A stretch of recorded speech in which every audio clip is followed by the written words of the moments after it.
Shanti. Shambho Mahadev. Mahadev, Mahadev, Mahadev. So we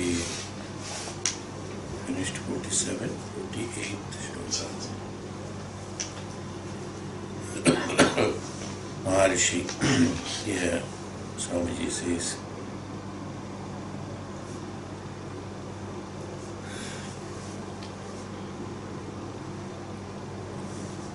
Grahana Surupasmin Smitanyayartha Tattu Samyamamadi Indriya Vijaya.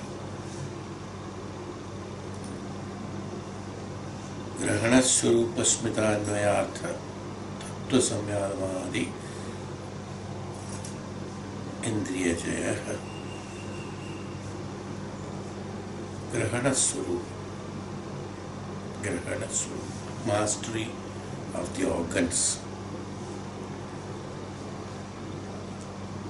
is attained by performing samyamam on their power of perception, true nature, relation to the ego, perversiveness and function.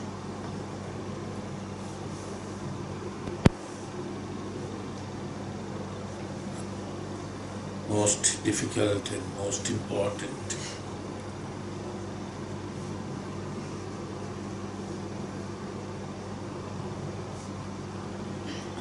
Among the first few steps of tapasya for liberation or mukti, moksham, or realization, Brahma Sakshatkaram. Indriya nigraha has been prescribed. Then only one can rise from the lower consciousness to higher consciousness. So long you are dependent on Indriyas,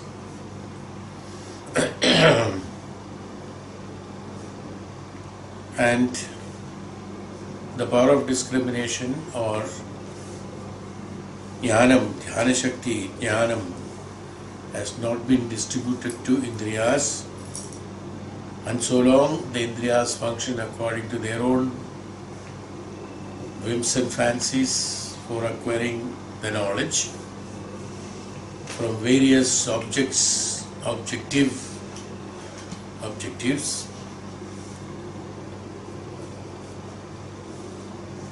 will keep you away from attaining the true knowledge beyond the lower consciousness.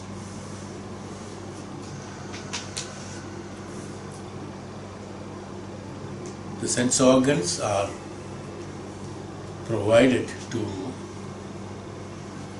the normal human beings who are in the Grihastha Ashrama in order to attain the experiences through the externalities or objective experiences and identify through discrimination power the purpose of the Indriyas and understand the basic purpose is meant for Shabda Sparsha Rasa Rupa Gandhadi qualities to be identified by the Indriyas, not acquiring pleasures through the Indriyas. The major subject in the process of tapasya, meditation, liberation, Brahma Sakshatkaram, by identifying and understanding the Brahma Dhyanam. Even the Brahma Dhyanam is projected in presence of one who doesn't have Indriya nigraha, will not be able to perceive them in the right sense, in the right spirit. Why? Because everything that a human being will perceive to his knowledge through the experiences of his past, he acquired through the Indriyas, through the objective experiences, through the objects, experiences through the objects, by the Indriyas. A comparison will always be created between the experience that acquired by the Indriyas, that which is established in the mind, and the knowledge that is being preached, provided, procured. Invariably, the link or the true depth of knowledge, the true Dhyanam that is inherent in those words cannot be perceived by the mind, because the mind is already preoccupied and trained by the experience that he has been acquiring throughout the life through objective experiences. He will always compare them with the experiences that he has, therefore he will reach only the comparative study of the material and spiritual science, and he will understand the spirituality through materialism, experience of materialism, which ultimately reaches him only to the materialism, not spirituality. In order to attain that spirituality, in order to attain the spirituality in the sense, the true nature of the self is called spirituality, nothing other than that. Identifying the true nature of the self is spirituality. This identification, so long the Indriyas are functioning for objective experiences, cannot be observed, studied, attained and experienced.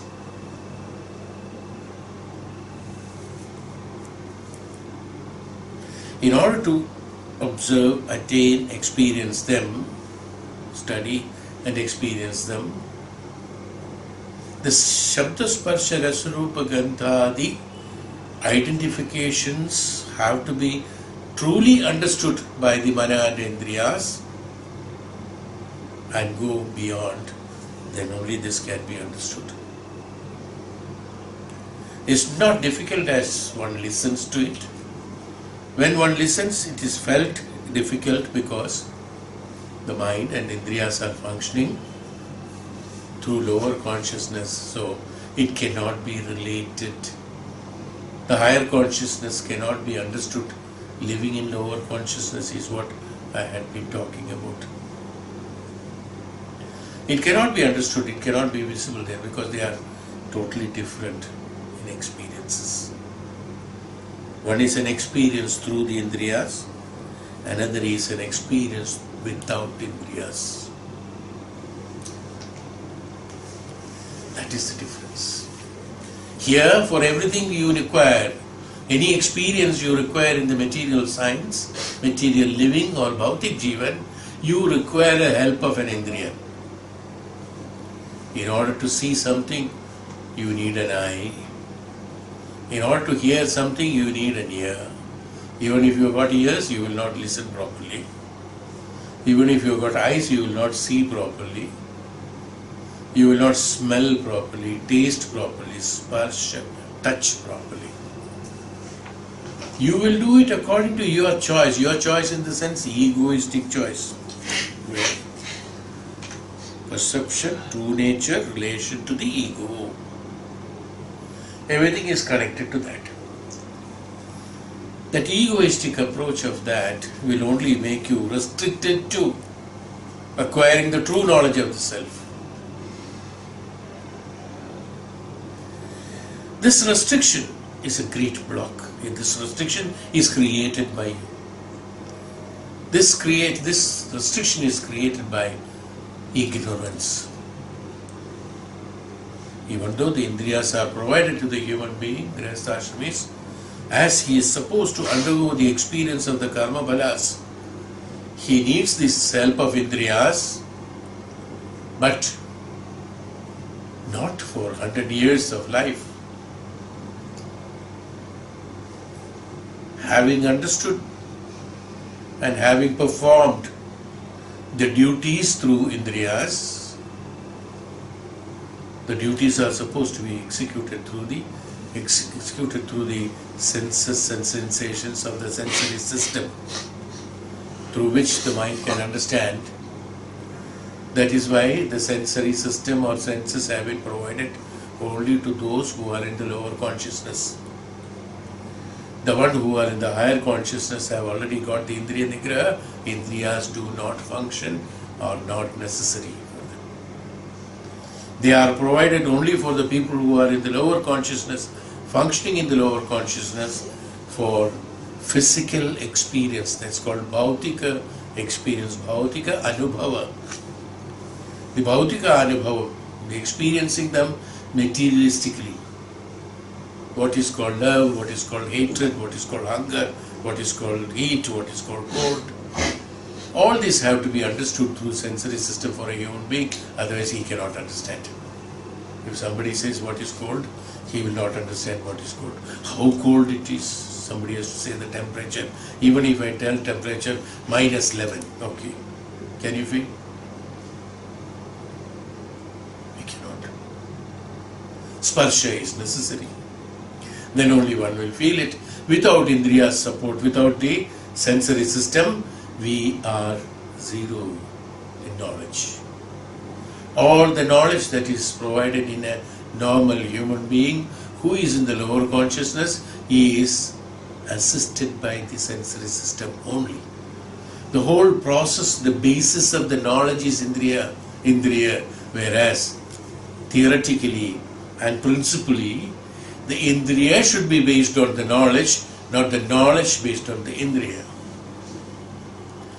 Whereas in this case what happens, your total knowledge that is prevalent in you is based on only by the function of your Indriyas.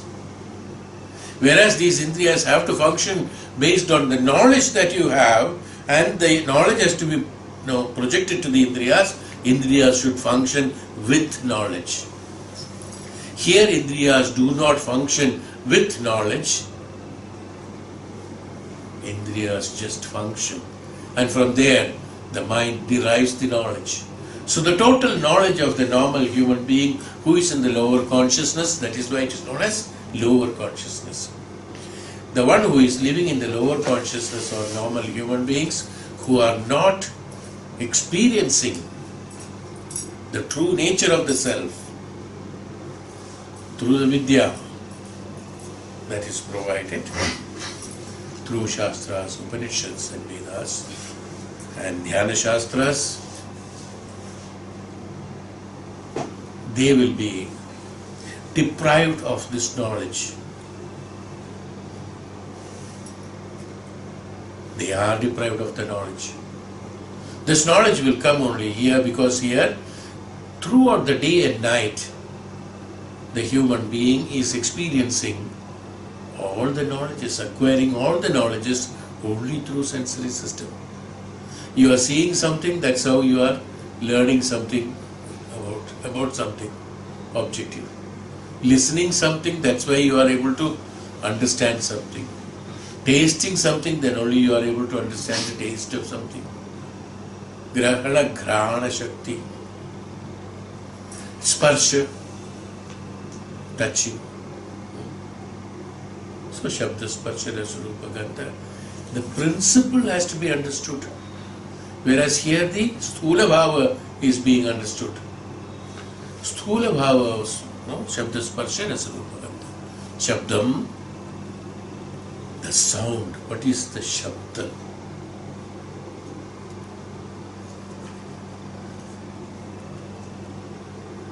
The Shabda is not the noise that you are hearing through ear. In the noise there is Shabda. But noise is not the Shabda.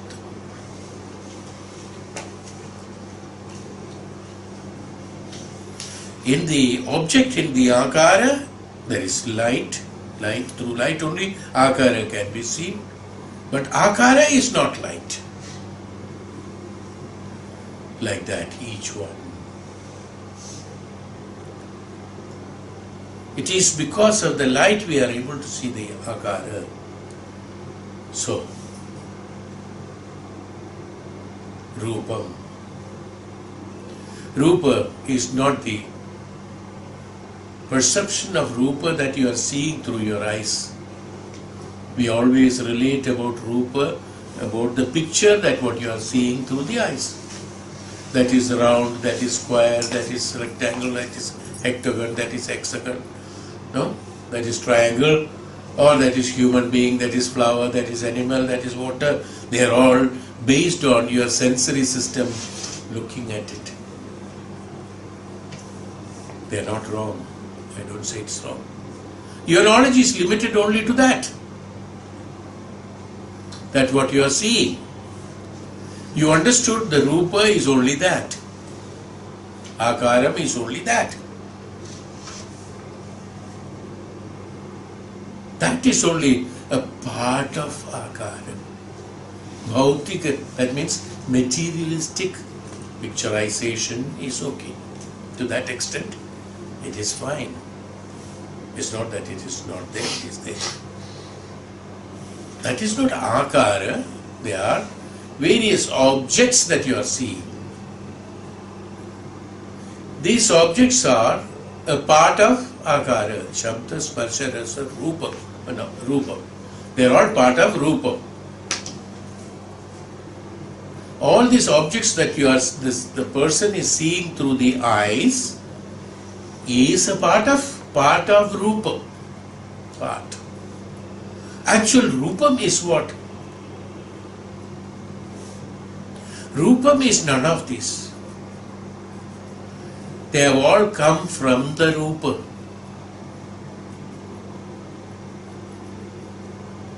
What is Akara? They have all come from the Rupam. Rupam can be identified through light. Light in the sense again. That which can be seen. Yes. In the material language, seeing is done through the eyes. Is it true? Seeing is done only through the eyes? It's not even, though it is not true, but we perceive that it is true, that seeing is only through the eyes. Who is seeing?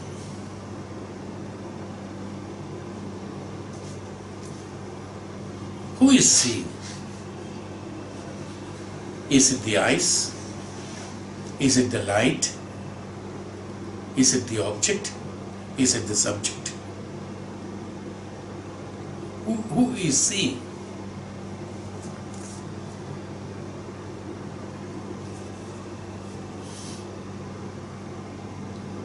The Dhyanam in the mind is seeing.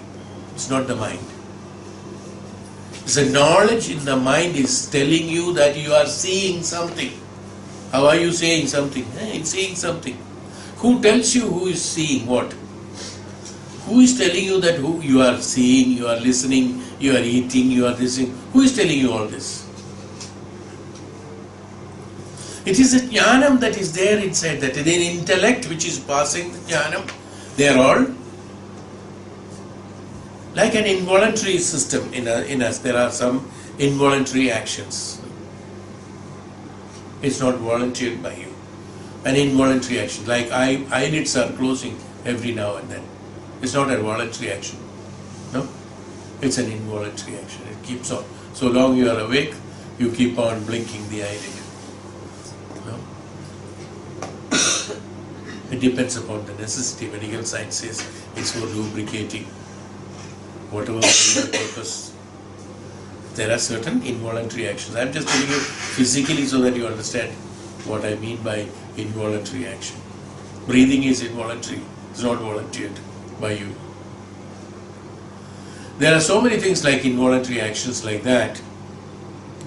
They come directly from instructions from some source. They are bypassed. They are not routed through the mana and Indriya. Indriya is not telling that you close your eyes, you open your eyes every now and then. No. It automatically happens. We say it automatically happens. This automation. What is this automation?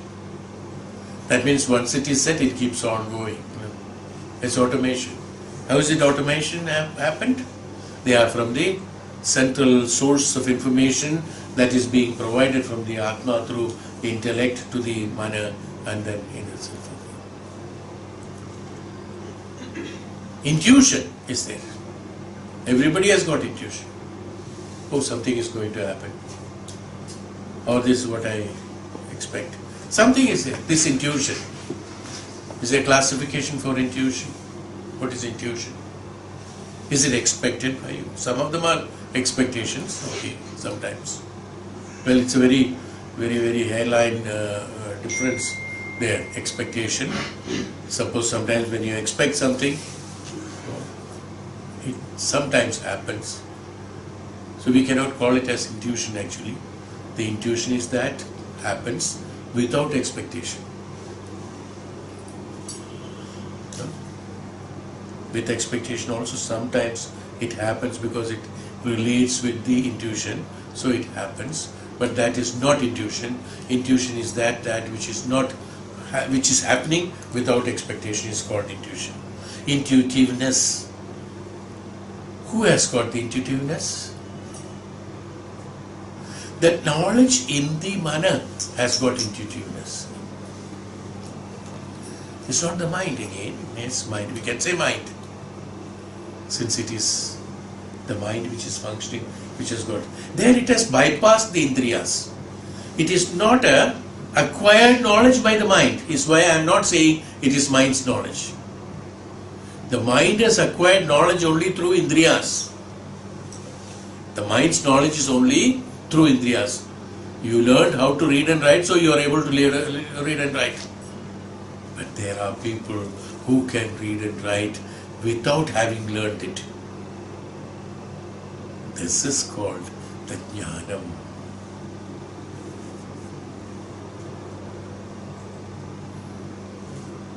Who derived Sanskrit language? How to write? What is the explanation? On what basis? Sir is like this. Ra is like this. Why? On what basis? From where have they derived this? Is it through intelligence? Through intelligence, people have invented many languages. I don't deny that. But the basic Dhyanam, it is all from the Dhyanam. This derivation takes place. They have certain meanings. They have certain vibrations taking place. In a particular akara of a letter has got certain vibrations. This vibration is related to various things like Om, A, E. Basically these are the letters. From there only the other things are derived by them.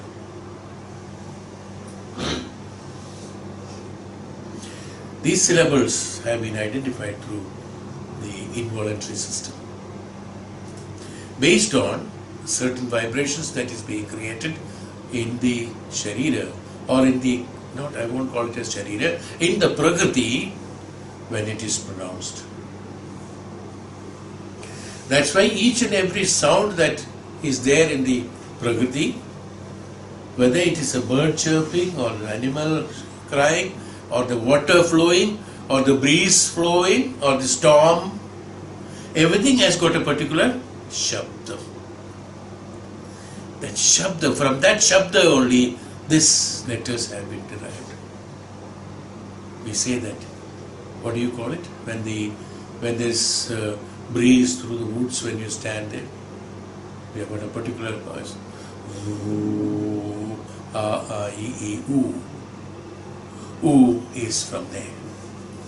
Oo is a force. When you pronounce oo, the force which is applicable is from the lungs. Vayu. It has come from the Vayu. Ah creates, burning sensation. In the sense, powerful letter. Ah is powerful. In everything there is a. Ka is ka. Actually it is in Sanskrit. Ka, ka, ra, ma, la, va, sha. Whatever it is, ch, ish and a is sha. No? Ik and a is ka. A, akaram, is everywhere. Akara is Agni Tattva. From Agni, A has come. Involved. You understood how it is come. Yeah, it has got an impact in the Prakriti, not in the Sharira. I am not talking about Sharira. In the Prakriti. So what happens? What I am talking? Rupa wise, or the Indriya, the knowledge being derived by Indriyas doesn't have this. You only by heart them and then teach them. And you don't know from where it has come, what is the inception and how this is done. It is being pronounced, so automatically you get some benefit out of it. So you, without knowing it, you are enjoying it. When you say, you are deriving some benefit, without knowing it, you are enjoying it actually. Your system is enjoying it. Prakriti is enjoying it. They are all prescribed. They are all involuntary actions. There are so many involuntary actions. In fact, these involuntary actions are known. This is known as involuntary action because we have certain voluntary actions. That's why we call it as involuntary action. It is like Hindutva. Hindu, a religion, we call it. When other religions have come, this has been identified as Hindu religion. Same way, the Dhyanam or the knowledge has been identified as voluntary action, or these actions, certain actions which has been done, has been known as voluntary actions, and involuntary actions have been identified because voluntary actions have come. Voluntary actions are those which are being experienced in the lower consciousness by the mana and the indriyas. They are voluntary. That's why it is voluntary. Volunteered by whom? Volunteered by the Indriya and mana. Based on Indriya's actions, mana has acquired knowledge. Then with that knowledge, mana requests or orders the Indriya to experience it through that intelligence. It's called voluntary action. Volunteered by the knowledge that has been derived by the mind through Indriyas is voluntary action. Involuntary action, nobody is involved there. Neither mana, nor Indriyas, nor intellect, nor human being, nor Prakriti, nor tree, nor water, nor this, nor that. None is involved. It's an involuntary action. That's called the knowledge. Dhyanam and intelligence. These are the differences. The intelligence is derived, and through the intelligence only, throughout our life, human being is working through intelligence. Intelligence is trained by you. There is an inherent capacity to the mana because of the Dhyanam is the basis of creation of everything. So there is an inherent action or involuntary support by the Dhyanam to the mana without the mana being knowing it. So through that Dhyanam, an intelligence is created by studies, means what? Practices. That which has come from the practices is called intelligence. Through that only you function. Your whole life is functioning only based on that. And how much is your intelligence? Till that what you have practiced. Through number of janmas, not only in one janma. Through number of janmas, whatever has been experienced only you have in store. And you are functioning only based on those experiences alone. Who? The people who are not in meditation, the people who are not understanding the spirituality, the people who have not understood the true nature of the dharma sthapana in the self or identification of the self, they only function based on this.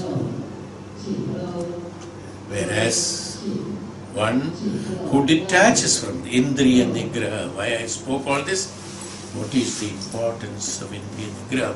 And Indriya nigraha is the basis for detaching you from the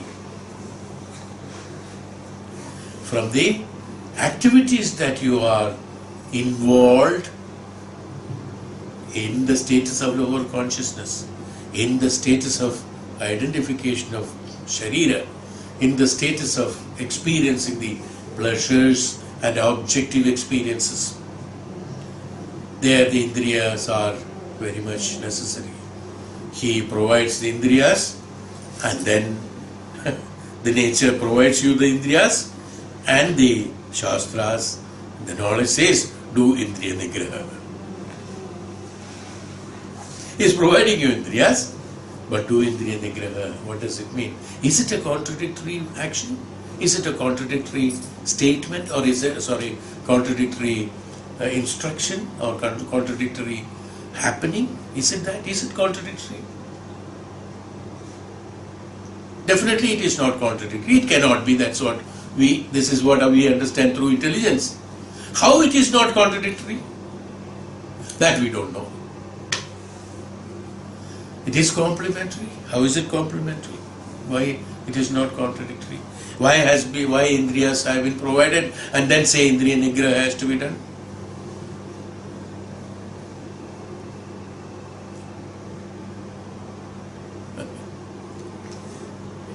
This is the inherent secrecy of, we always say, rahasya of the Dharma Shastram, rahasya of the Brahmajnanam, rahasya of that secret. See, the meaning is inside there. Meaning is inside there in those words. But where is that meaning? It is secret. It's something like hunting a treasure.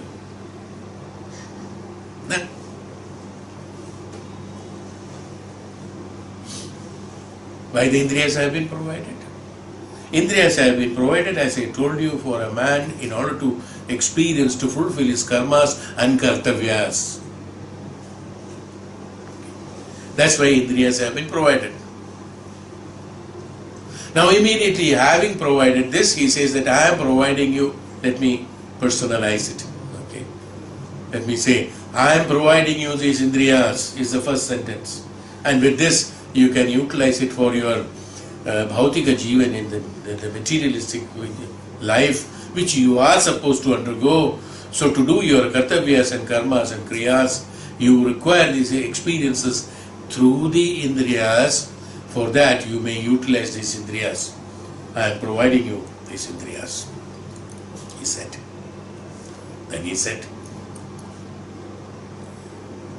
number 2, instruction number 2. What is instruction number 2? Indriya nigraha is the number 2. We all know that, yes. But then there is one addition there. That is the secret. Use these Indriyas in order to do Indriya nigraha at appropriate time. Is the addition. Why Indriyas are provided? Indriyas are provided in order to do Indriya nigraha. Who will do the nigraham? Samgraham and nigraham are there, no? There are 2 words in Sanskrit, and I think in all the languages, maybe even in Hindi it may be there. In all languages it is there. Samgraham and nigraham is there. Samgraha is assimilating and concentrated. Nigraha is the destruction of it, you see. Destruction. What is to be destroyed? Is the Indriya to be destroyed? Eyes have to be taken out. Ears have to be blocked. Nose has to be blocked. No. That doesn't mean that. No, it doesn't mean. Because they are not Indriyas.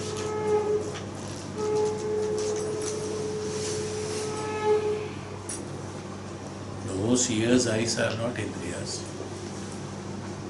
They are an external form or the external tool provided for the Indriya to function inside that. It's not the external ear that is not here. It is your eardrum that is inside there, which connected with the small tissues and then energy, circulation through from the brain. It is connected to those, and connected with that. That eardrum is not only just a drum, not only just a screen which is provided energy, provided blood circulation, providing the minute adjustment of the resistance of the sound to create Like that Vena's seven the strings, like each and every small these sounds that is produced, the sensation that is created or the vibration that is created. So they also have got seven strings provided inside that. So from that, these senses, the brain receives this vibration and then he creates that word or shape, and sadness, happiness, all emotions, everything is, this is how it is done. So can we call it as Indriya? It is not Indriya. It's a tool to accommodate the Indriya. So where I am meaning by, okay, even though it is like that, blocking the Indriya of ears, can you stop hearing? No. That's not what we mean by Indriya nigraha. Nigraha of Indriya, that means it's a short term actually.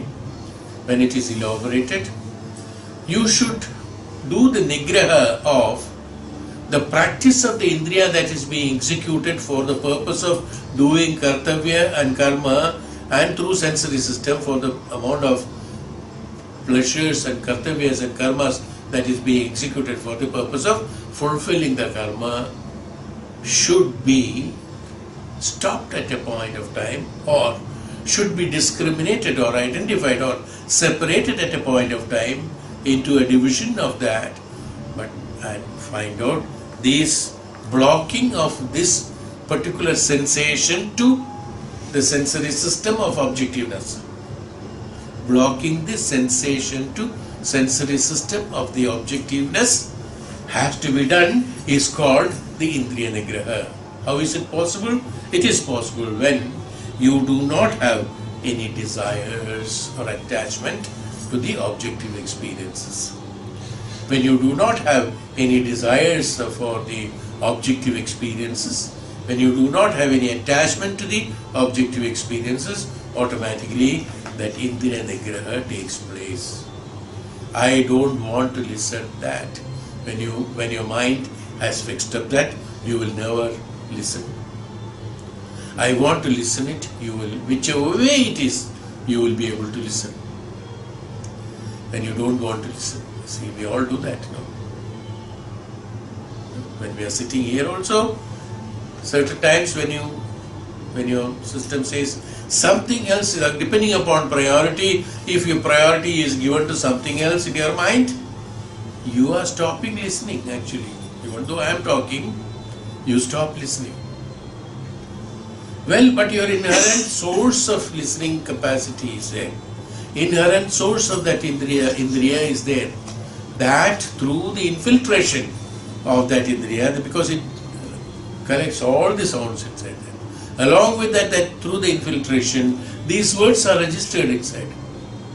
Sometimes even though you are not consciously listen to that, you suddenly get those words and the ideas, it comes in your mind, is because of this infiltration which has happened through the Indriyas.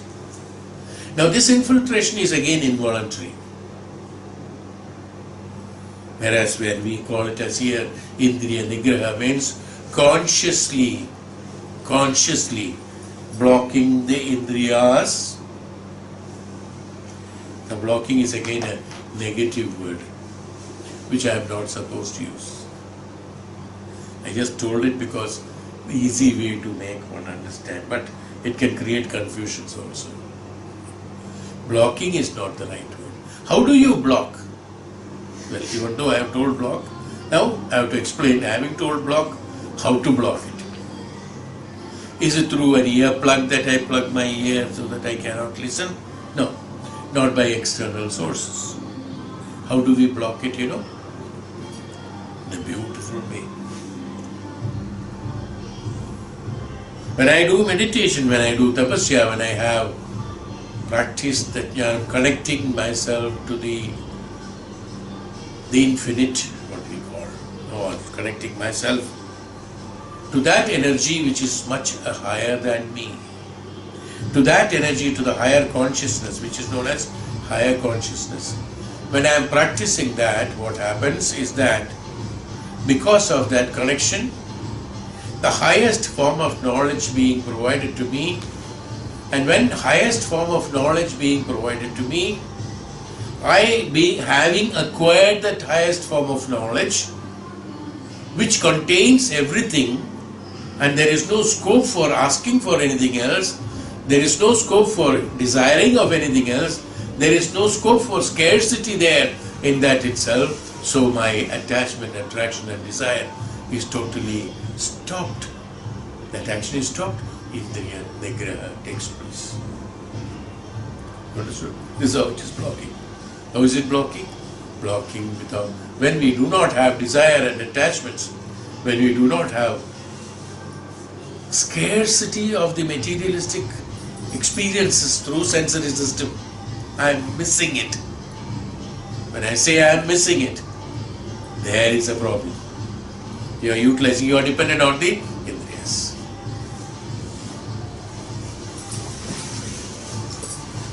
You are dependent on the Indriyas. Yes. Why do you have to miss something? Everything is provided to you. Everything is there within you, within your reach. And everything is there. And in fact, you don't have to procure anything. It is there. You don't have to store anything. You don't have to acquire anything. It's not necessary. They are all there. Only identification of them is necessary, that's all. Just identify that it is there. As we always say, the great spirit of the God or the great support of the God is there in presence of you. Only thing you are unable to see it. Because your senses, you are obstructed by your sensory system. By practicing or utilizing them in order to acquire the external objective pleasures. When that stops, automatically you can see what is in front of you. Today what you cannot see what is in front of you. You can see only there with the limitation of your knowledge. That's all. You are able to see, not limitation of the eyes, limitation of your knowledge. You can see till the limitation of your knowledge, only you can see. But one side we say knowledge is unlimited, and here we say limitation of knowledge. Absolutely right. Knowledge is unlimited only for those who travel towards the higher consciousness. Knowledge becomes unlimited. Knowledge is unlimited. We limit that knowledge by evading or avoiding seeing them or restricting them, keeping a fence around us or keeping a fence around our understanding. We have limitation of knowledge, is why it is limited knowledge. Knowledge is not limited, but we limit the knowledge of understanding. Is why we call it as limited knowledge. There's no right word to use limited knowledge. Knowledge cannot be limited by anybody by force. No, it is not possible. But what we can do, we can stop. If we can ignore the knowledge, so it's called limitation of knowledge.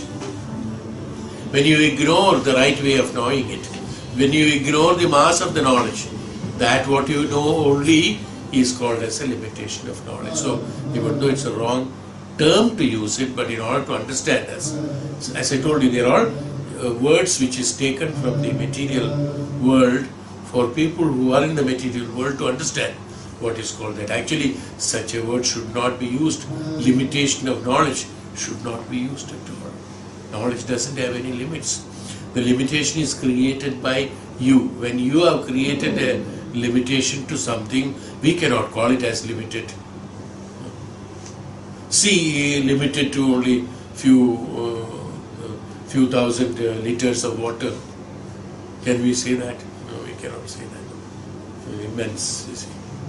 And we restricted certain area of that. We say that, okay, this is a limitation that we have done. Same way, the knowledge we have limited in the sense we have ignored the other part of it.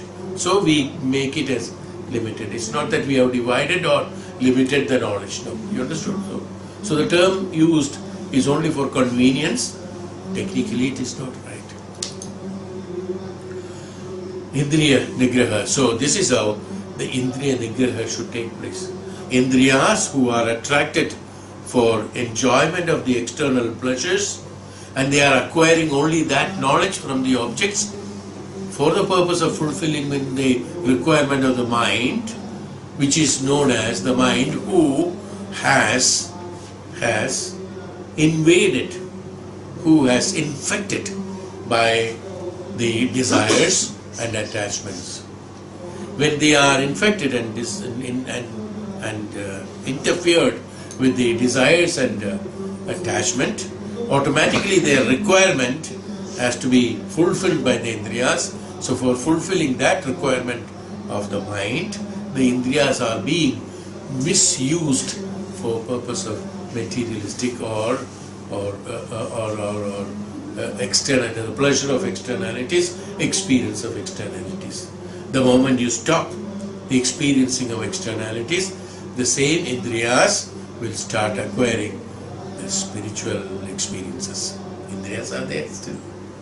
The Indriya nigraha, in the sense, the karma, that is the kartavya or the karma or the act that is being done by the Indriya at this moment of time should be blocked, is called Indriya nigraha. Then what happens? Then the eyes will start seeing. When in meditation you close your eyes, you stop listening, stop hearing, stop listening, taste and sparsha, everything is being stopped. They are all blocked. Stopped in the sense they do not require any more. Stopping in the sense what? Stopping from the attachment to the externalities. That's called stopping. Stopping is not that I am disconnecting the capacity of the Indriya from the system. No. In the Prakriti, the Indriyas are there. Let us say, is there. It's not being disconnected, but it has been diverted or rooted back to its own original status, that to be get attracted to only that spirituality, only to identification of the true sense of self. When these Indriya nigrahas takes place or blocked or stopped, Indriya nigraha takes place, then what happens? Including the Indriyas, everyone starts experiencing the higher consciousness. Higher consciousness. That is not explained in the words in many of the books because it cannot be explained. You can get a more or less inclination towards that experience of the Indriyas, how Mana and Indriyas, how they will experience when they are in higher consciousness. Maybe going through the Brihadaranyaka Upanishad, one may be able to understand that. It's an experience actually. It is not meant for understanding to a normal, ordinary intelligence or brain, what we call. No, this is not meant for that. It is much beyond that. It has to be, the all-pervasiveness of that has to be understood. That expansive nature of that, the knowledge has to be understood. When that expansive nature, absolute sthula bhava of the sukshmata, of the sukshma jnanam, sthula bhava of the sukshma jnanam has to be explored and exploited.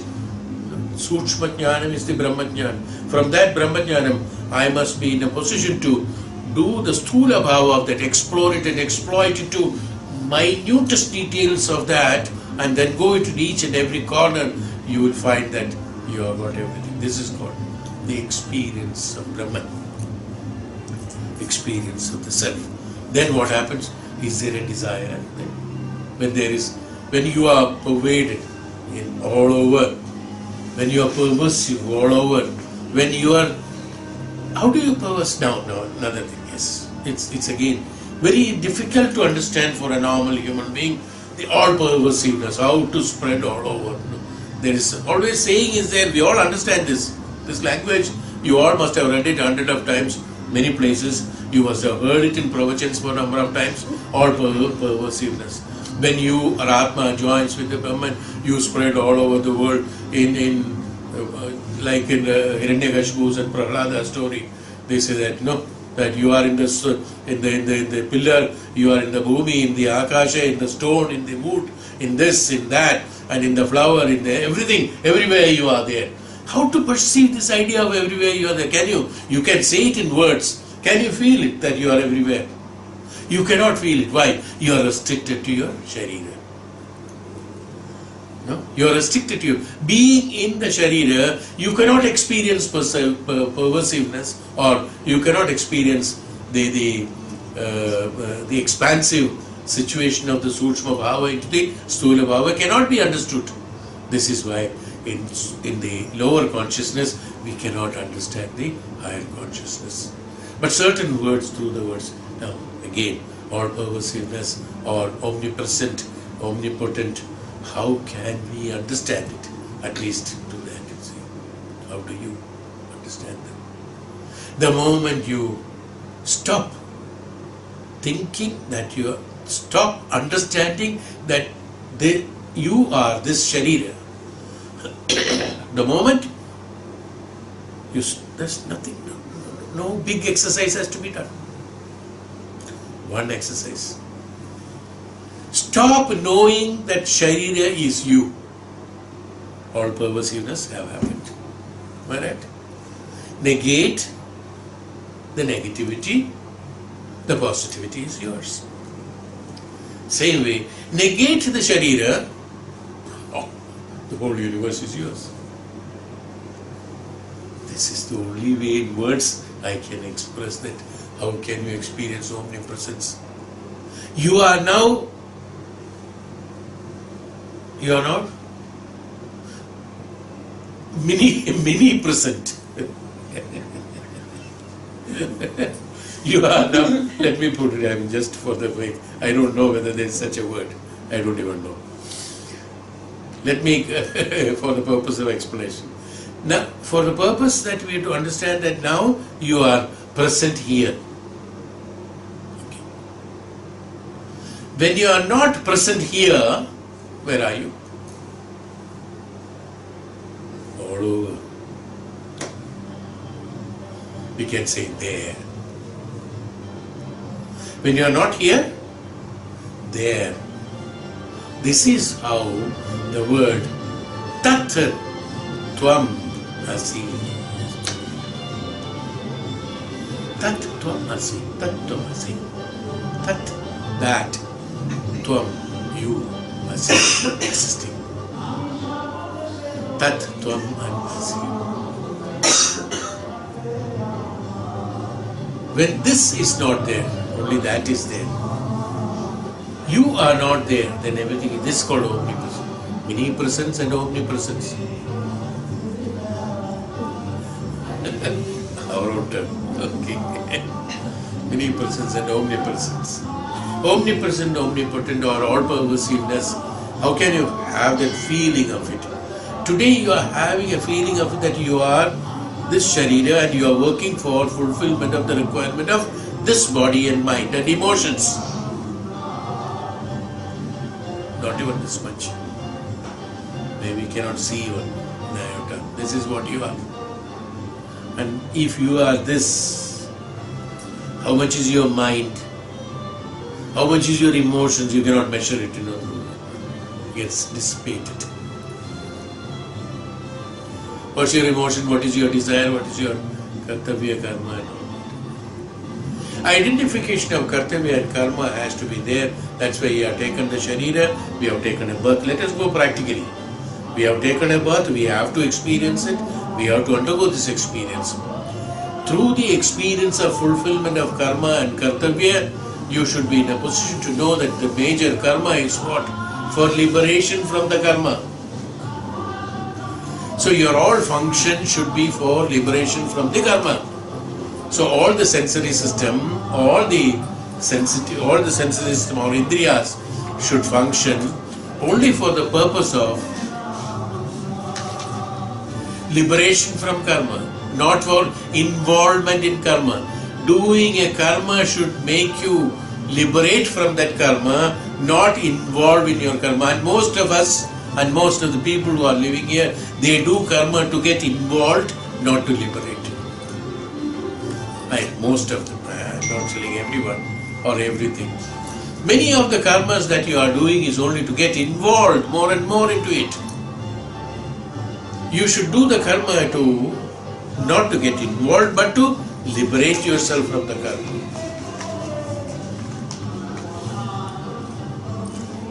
You must love. Let me tell you one small thing. You must love. Yes, you must love. You must love to get the detachment, not the attachment. Detachment is the greatest love that one can have. That's called the true love. In detachment only you can love. In attachment you cannot love. I challenge. I promise. Not me. I mean, I in the sense, many of the theses and many theories, many great people, they have proved it that it is love is not attachment. Love, from love we learn detachment. That's a true love.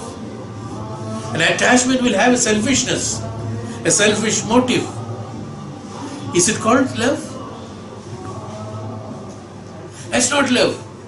That's why love is God, they said. Love is God is not in the sense for the normal human beings to tell everywhere that love is God, so I must love. Love should not create attachments, because attachment is a negative role played for the purpose of Indriya nigraha. Indriya nigraha cannot be done so long desire and attachment is there. I have told already. Yes. And with the love, what are you doing? You are involving into attachment, not detaching from the love.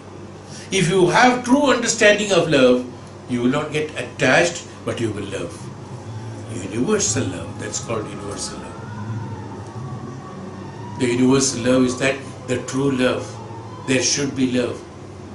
There should be love, there will be love. Otherwise the universe will not function. But there need not be attachment to that. An attachment is created by your selfish motive. You want to be happy using that name of love. In the name of love, you create an attachment and you have a sensory pleasure of it. Indriya, involvement of Indriyas, not Indriya nigraha. Am I right? Are you getting it? Is it okay? Am I explained? Could I explain it? The more you get attached, it is not love, it is absolute selfishness.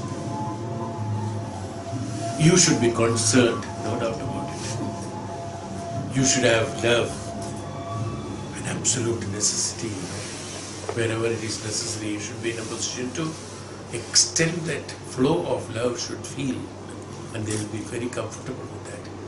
When you demand, for what are you doing? You are demanding from them for the actions, a particular action which is known as love in my dictionary is being extended to you. You pay a price to that. Is what you are asking. And every time we do that, is it not? Tell me honestly. Think about it. What's the price? Price is not depending upon your convenience. I should be happy. I should be happy by that.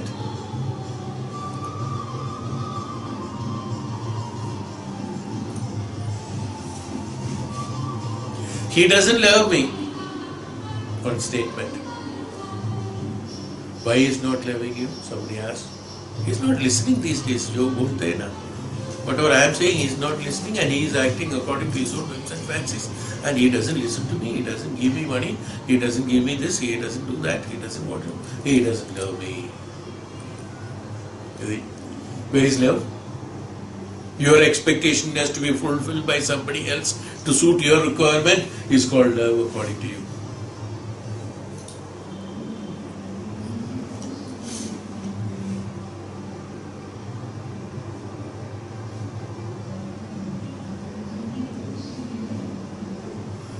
That is why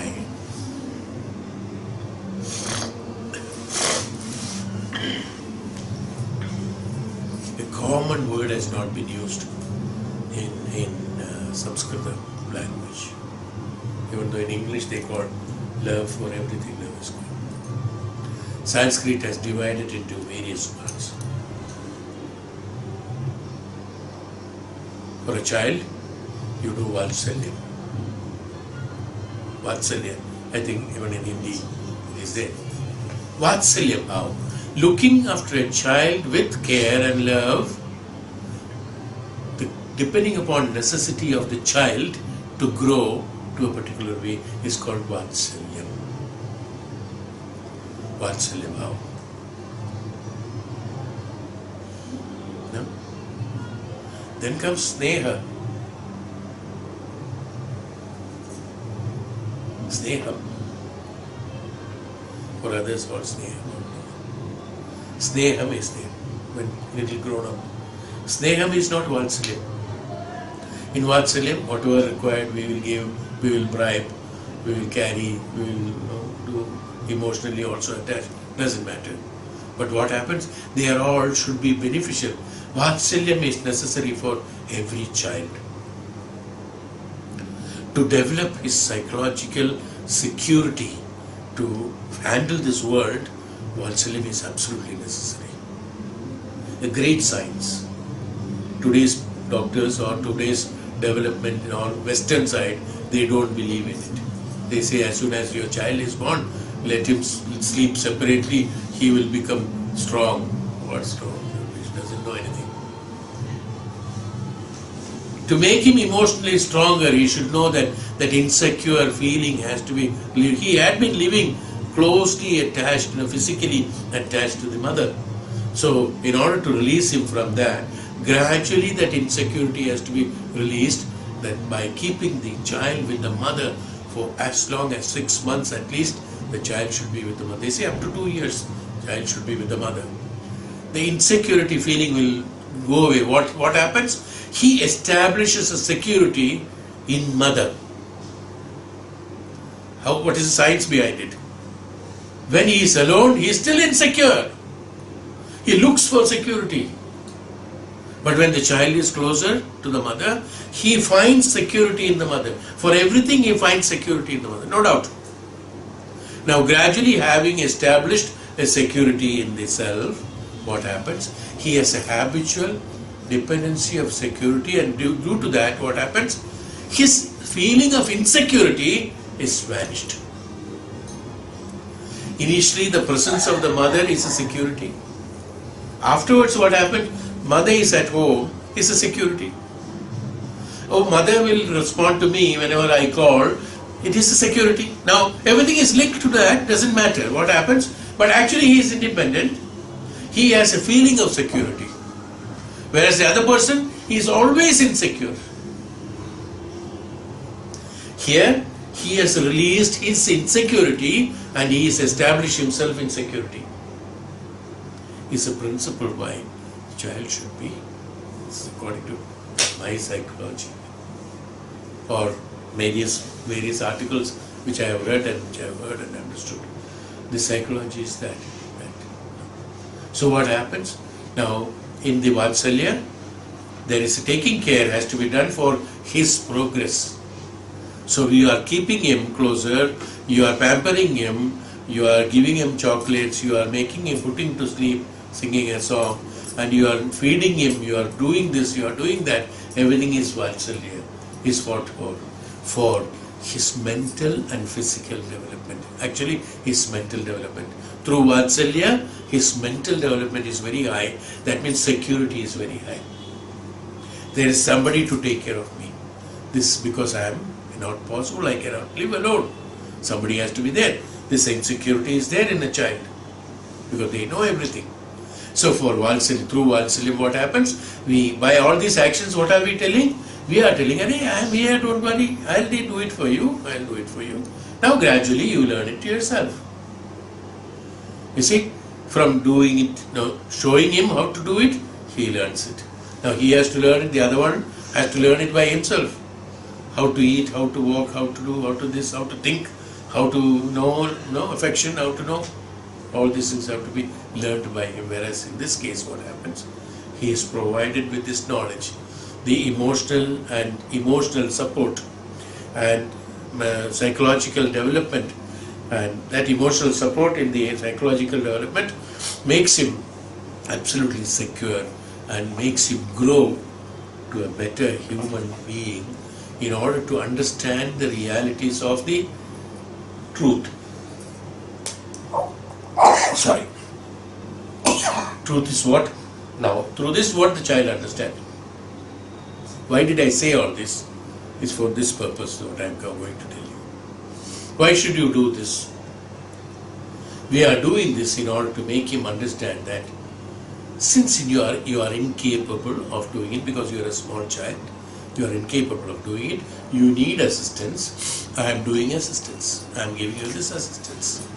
Learn it through this, and at a point of time, through this learning, what you should be in a position to understand is that you should be able to do it alone. At a point of time, gradually we say, now you do it. See, this is how you have to wear a socks. Okay, you show him. 3 days, 4 days, 5 days, 1 week, you will wear it for him while going to school. Next day you say, now you try. Now he learns it. Gradually this learning takes place. What happened? Through the secured zone, you are teaching him to go to what we call as insecure, or out of that binding security of that. Initially you have created a binding and you are teaching him to go out of bindings. Now what happens? Gradually he learns it by attachment. Initially he thinks it is an attachment. This attachment is only very artificial attachment. Valsalya is an attachment which is artificial, is it not? It is. We don't do Valsalya to a grown-up person. So it is only to the child. It is artificial. It is manifested. It is manipulated and manifested only for that child. It is a manifestation of our love into affection or whatever it is. And then we support him. We support him, and because of this psychological support, he comes out of that fear of insecurity. When he comes out of fear of insecurity, he learns a process how to detach to insecurity, from insecurity. You got my point? How to detach from, what are you teaching actually? You are teaching through Valsalya to detach insecurity and go to secure zone, is what you are teaching through Valsalya. And once he has learned that childhood is over, then comes Sneha. In that, in a different manner, by providing assistance for his studies, by providing money, by providing clothes, by providing food and things like that, so that he can stable himself in life. So that we do. This is called Sneha. In Sneham, what we do? We punish also. We also punish. There, Valsalyam, we don't punish. Here, you have to punish. Punishment is a part of, again, detachment from you. Detachment from the insecurity. Detachment from the bad habits. Detachment from this. What are you teaching actually? Throughout life, what are you teaching? Through Sneham. Then you have, afterwards, you have respect. In respect, what are you doing? I will come to that. So, in Valsalyam and Sneham, what have you done? You have taught the child to detach himself from insecurities and particular notions that he has created himself, thinking that that is good, that is right, that is wrong, this is thing. Now those perceptions, by punishment, by love, by providing assistance, by guiding him to the right path, what we have learned, you have taught him to detach from what he is trying to think as right and wrong. Detachment. From the childhood, a detachment. From Sneham, from the Kaumara, a detachment has been done. And also, I am teaching him how to detach yourself from the feeling of the Kaumara, is the detachment. Then comes in the Vardhakyam. In that, in Kaumara itself, we are also teaching him about the respect. Respect to fathers, respect to parents, respect to teachers, respect to gurus, respect to rishis, respect to God. Respect. Through the respect, what are you doing actually? Through the respect, what you are doing is that you are detaching your personal ego, is what you are teaching him. Please do pray to the God, what we say. No? We are learning. Many people don't know what is the meaning, why do that. Only thing they say, they think God will bless him. Actually, what are we doing? We are only teaching the child to pray to the God, pray to the Guru, do pranamam to him, touch his feet, do pranamam to the father, do pranamam to the mother, touch their feet. Because why? Why? Because detach yourself from your ego. Be there. That is where it is protecting. What are you teaching? detaching from his self is what you are teaching. You understand what I am saying? From his ego is what I am saying. After that, what happens? After that, again, then you get married and you got a partner. Then you should know how to respect. It's not love again. Even though we call it as love, it is respect to the life and kartavya how to do it. It is not love. What is there that matters? There it is, when we call it as love in the material way, that's how all these problems takes place around us, what we are seeing. It is not love, that is not to be understood as love. Love is that you give me something, I give you something, is a materialistic love. It's a bhautika jivan, is what is called love. It is not love, it is attachment. It's absolutely selfish motive of personal satisfaction and happiness, that's all. Depending upon my convenience, if you do it, you love me or I love you. Otherwise, no, nothing is there. Love is not that word which can be removed by you at any point of time when you want it. No, it's not that. Love is that existence is called love. That's why there is no separate word for that in Sanskrit. Love is existence, that's called Ishwaratva, is called love actually. Ishwaratva is love. The true love is that you, when you get married, is that you are performing your duties through the respect of life and living together. When that comes, the expectations are not there. The expectations are not there. There is no personal egoistic expectations there. When you are grown up like this, detachment, making understand. Here also, what are we learning? We are learning to the detachment of personal egos and satisfactions and dissatisfactions that is happening in life, to be living through duties and through performance of duties to fulfillment of karmas in order to liberate from karma. Is why we are having a life of that, so that you understand how to support, how to give, how to have your hierarchy is also maintained, and things that the world is maintained, and peace and society is created. There are a lot of other activities that's happening. Along with that, you learn detachment. It's not that you have attachment. You have respect towards the life. There it is not known as attachment, even though we call it as an attachment. It is okay. Externally or bhautikally we can say it is attachment, but it is not an attachment. It is in the true sense of self, is a detachment.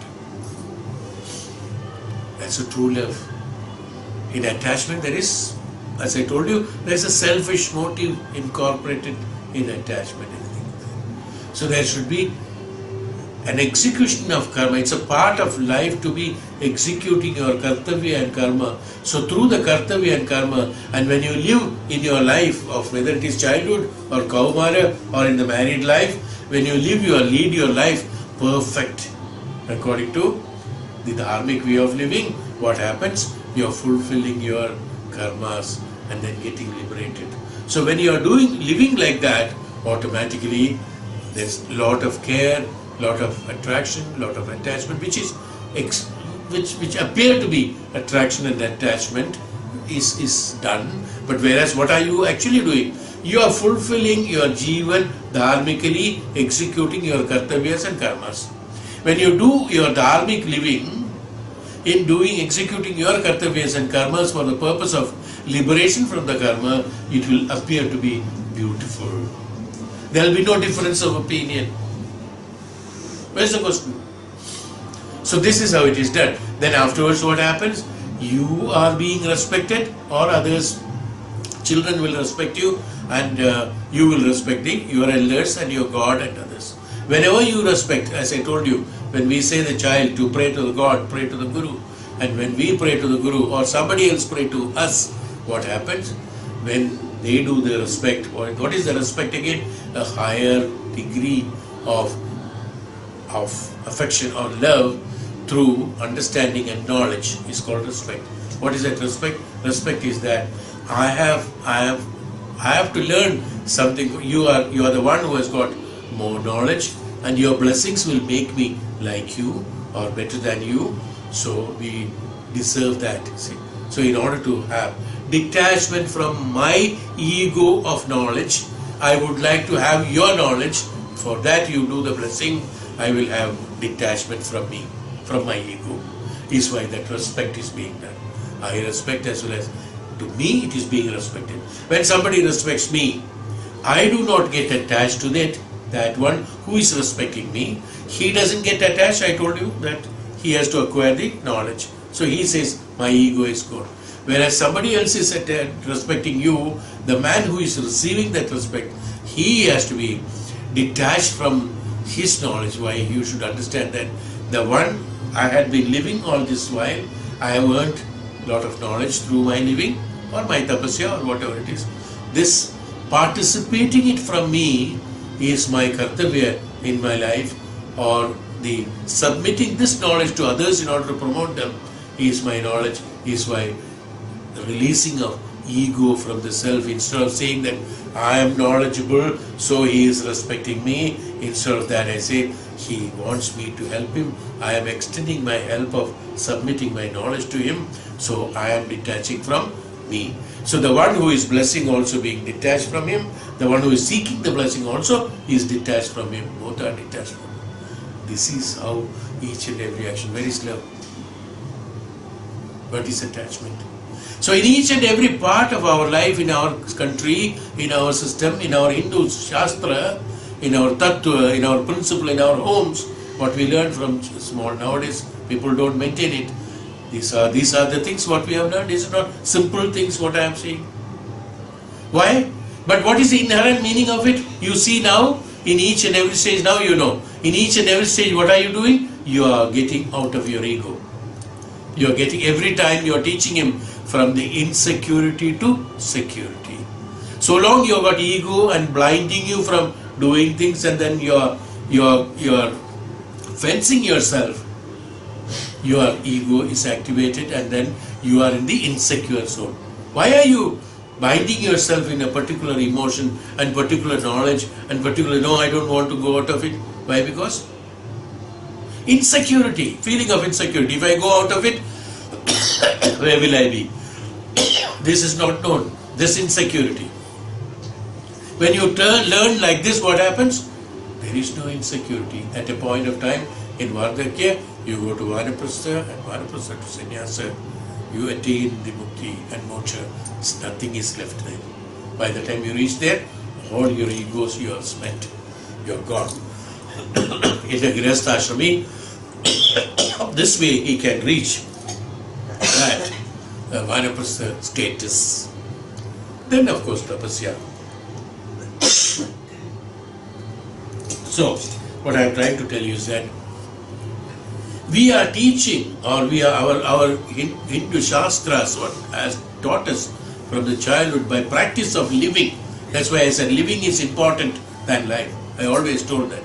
In living, what happens? From the Vatsalya to the Vardhakya or to the Sannyasa, what we are living is that each and every stage go from insecurity. What is insecurity? This is insecurity. To be living in ego is insecurity. To go out of ego bravely and go to that all-pervasiveness, then only you can feel that omnipresent, omnipotent. Otherwise, you are always shrunk into that particular activity of ego that you have created and installed and stabilized inside you.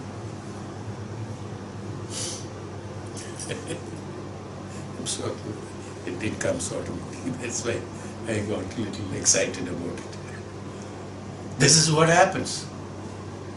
This is insecurity. What we call as insecurity is totally wrong. We understood not what I am saying. What is security and insecurity? The meaning of security and insecurity itself has not been understood by people, and then behave like that. This is security. To be attached to the Lord is not insecurity, it's not weak-mindedness, it is not security. It is to acquire the knowledge. And once I have acquired the knowledge, the concept of God changes into Brahman. That's why Upanishad, what is it? Prashna Upanishad explains that from where they have started, when they have ended what they have seen, totally different. From the insecurity of ego And they went into all-pervasiveness. Hey Bhagavan, hey Parampita, hey Ishvara. He found Ishvara in the same person after 6 lessons are over. How the egolessness has happened. How the all-pervasive, how he could expand himself to be seeing an Ishvara in that Rishi Pipalada. That's what I said. He will be in presence of you, but in order to see the Ishvara, you have to release from the binding of the insecurity you have clung on to.